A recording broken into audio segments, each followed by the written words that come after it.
Do you find yourself a little more stressed than normal? Or do you feel that maybe you're getting closer to that dreaded burnout? Well, you're not alone. Stick around and I'll share with you some tips that you can use to help reduce your stress and prevent burnout.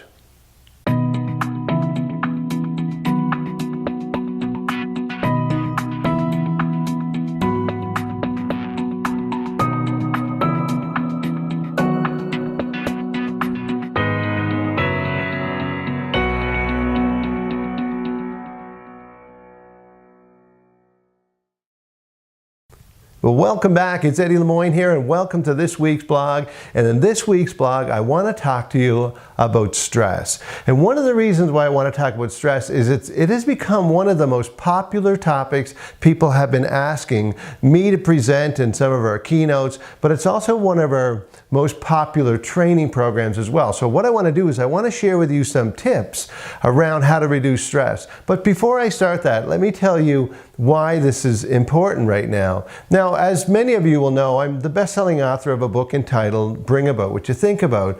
And of course, the way we think has a big impact on our future. But one of the things we discovered in the research that we did in writing the book was that the emotions we attach to those thoughts have just as important an impact, if not more important, than where we're putting our thoughts on their own. So what do I mean by that? Well, when we're happy, passionate, excited, the body operates completely different. Like, for example, when you're happy, passionate, excited, your brain functions at a higher frequency level.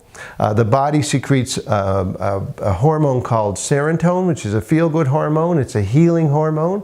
We're more creative. We digest our food better. We have better conversations. We're more alert. We're more well-rested. However, when we have fear, anxiety, and stress in our life, our body actually functions completely different. We slow down the production of serotonin and we increase the production of cortisol, which is a fight or flight hormone. We're not as creative, we don't have as good conversations, we don't digest our food as well because the body uses the fight or flight of the cortisol more in protective mode, so it doesn't use its resources to digest food. Hence, we tend to gain weight, we're not as creative at work, we don't have as good a conversations. So we know it has a big impact.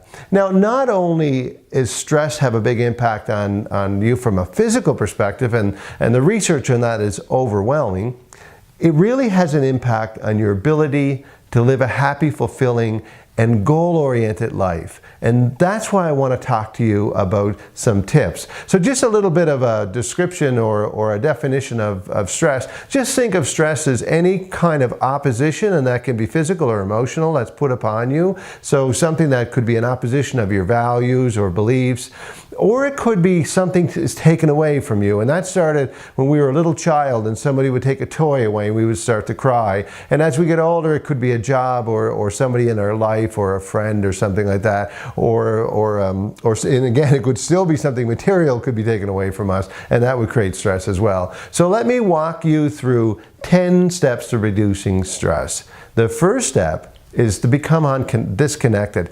And I don't mean disconnect all the time, but this always on philosophy that we have or that we're living in right now is quite harmful to our health and our stress levels. In fact, many organizations right now have a policy that nobody can send a corporate email or text after 8 o'clock at night or on the weekends. And those companies actually saw a significant increase in productivity within their organizations. So learn to put the technology down and be present when you're around people, when you're out to dinner with people. Leave the technology, in your pocket or in your purse, and enjoy those moments that you're with people. The second thing, get out and move. I'm a big believer in exercise, and I'm a big believer in controlling the things you can control in your life. Absolutely, we all have things to stress about. It could be the economy, it could be our jobs, it could be relationships, but I always look at the things I can control. And I like to get out and walk, and I personally walk every day. I measure it on my little Fitbit bracelet, and for me, I look to achieve 10 to 15,000 steps a day. But it can be as simple as parking your car a little farther away from the store, walking up that flight of stairs, or just getting out and walking through nature or walking with a friend of yours. The next thing is rest.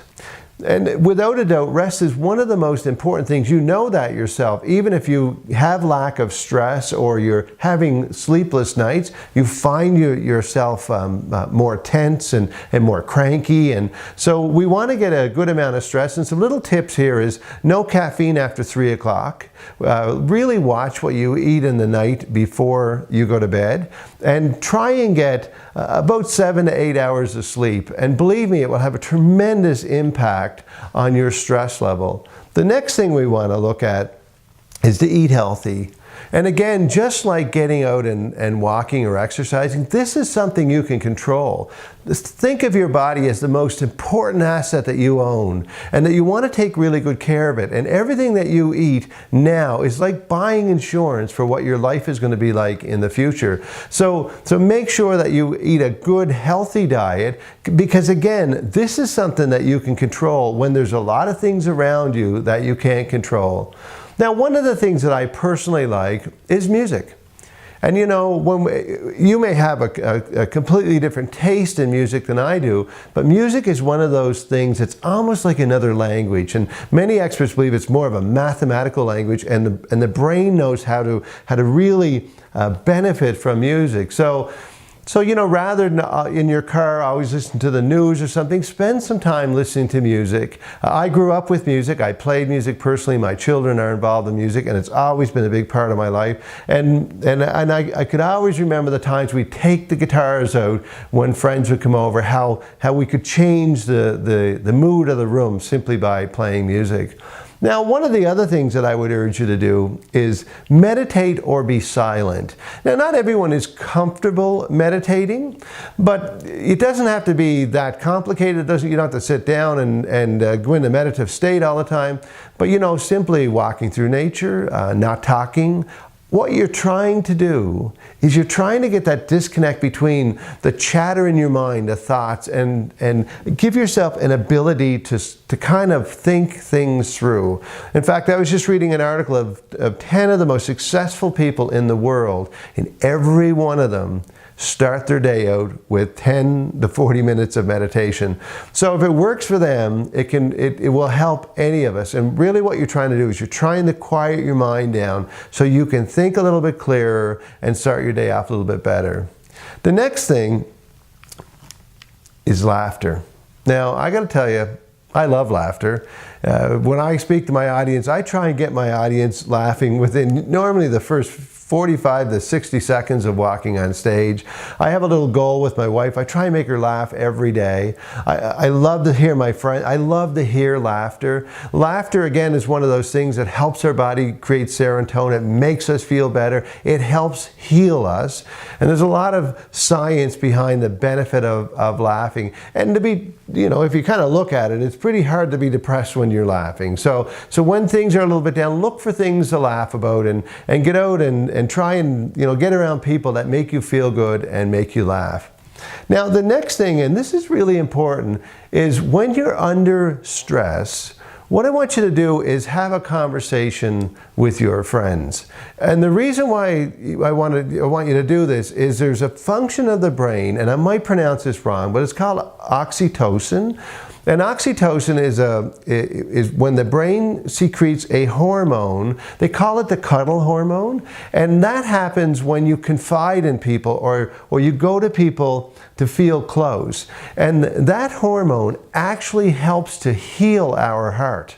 So it's a very powerful hormone. They call it the cuddle hormone. And that's when you reach out to people and you're around people that can help you get through kind of difficult times. Now, one of the things that in the research that we did around stress that I found relatively fascinating is if we change the way we think about stress. Like, for example, if you believe stress is harmful to you, from a biological perspective, if you feel that you're under stress and that's harmful, you actually have a much higher likelihood of that stress having an adverse effect on you. However, studies have shown that people that are under stress that don't believe stress is harmful not only have a lower rate of harm to them because of stress, actually have a lower rate of harm to them even more than people who are not under stress at all. So part of the way that we process stress and the way we think about it has a big impact on us. Now, I hope you enjoyed this session. It's 10 tips. It's 10 tips you can basically do right away. If you want more information on stress, by all means, drop by our website. I hope you're having an absolutely wonderful week. And as I always say, I'm Eddie LeMoine. Live your dreams.